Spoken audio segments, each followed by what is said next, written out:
Attended. Cowboys.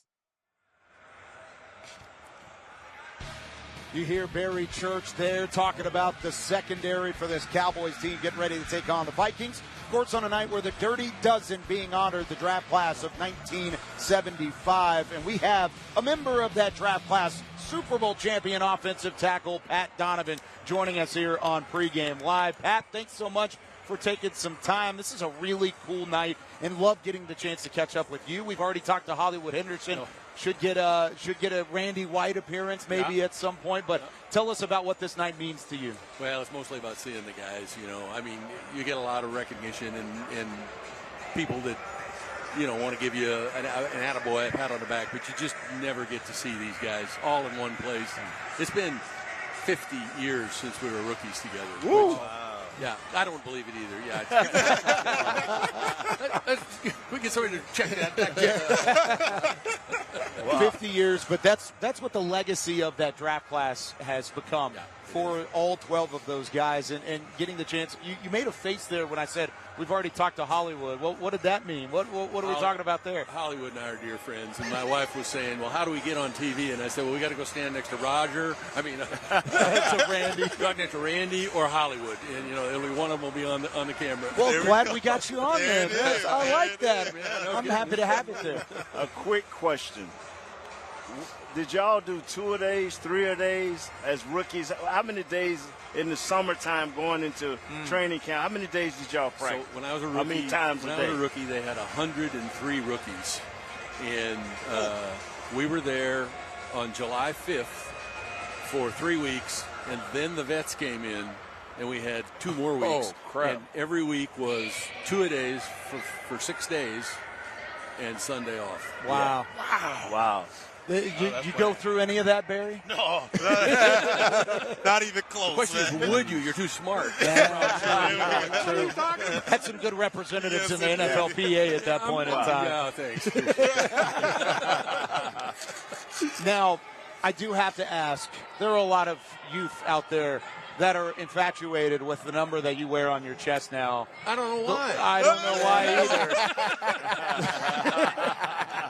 The 6'7" craze has become world renowned. Even Google, if you type it into Google, it's doing that all the way through. Have you heard that from any of your family members and your loved ones that are a little younger? I don't know what you're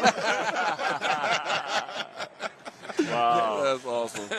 Well, man, incredible. What are some of the things that you love about the game nowadays? I know the game was played a little bit different back in your time. What is it that you still love to see when you watch these guys play? I like to see the money because we're always trying to chum up with the guys. Yeah. Right. Yeah. But, I think the survivability now is so much better. I mean, I say, look at this group that I'm with. Don't film any action shots with us because nobody's really very – it was just really, really hard on people. Yeah, that's tough. Yeah, and I think it's great. I mean, it's a great game, and they had to do something. And guys who are, CTE and all that stuff, it's an unfortunate thing that I think y'all have kind of avoided. Yeah. Now, You I'm think glad. that's right? He hadn't said anything. What did you say? Isaiah, I'm glad you brought that up because there is a tradition from back when, of course, the 50 years ago where you guys were rookies. The Landry shift is still a thing at the end of the game. Yeah. How cool is that to see? And can you take us back to 1975 when the Landry shift was just in its early heyday? And how long did you go in the game before you stopped shifting up and down? Oh, no, we shifted up and down the whole time. I know. It was a big, that was a big deal. Yeah. But I mean, I remember when y'all played, when the game first started, it was one way. Right. Then you start seeing one guy up, another guy. Or one guy, a little bump. Okay. But that was a big deal because we were one of the only teams that really had a lot of motion and shifting. Yeah. And so they had the backs moving and we were standing up. And I had guys tell me, from other teams say, you're all so tall. We were all about 6'4", 6'5", and they said, God, I just hate playing against you guys. Because you can't see what's going on. Yeah, can't see the backs back there. No. And it's still cool to see that as an ode to Coach Landry, an ode to the past, and to what you guys laid as a foundation for what the franchise has become nowadays with AT&T Stadium and everything along with it. Probably the more amazing thing was 75, my rookie year. That was the year he put the shotgun back in the game. Yeah. And for 2 years, nobody ran a play out of the shotgun. And then what do you think now? 70%? Probably more. Yeah. And I mean, everybody was like, "Oh, this is the stupidest formation I've ever seen." But because of the way Roger was, and Roger could explain all the ideas they had about why they were going to do that. But that's hard to imagine. Really, really cool stuff. Pat Donovan joining us here.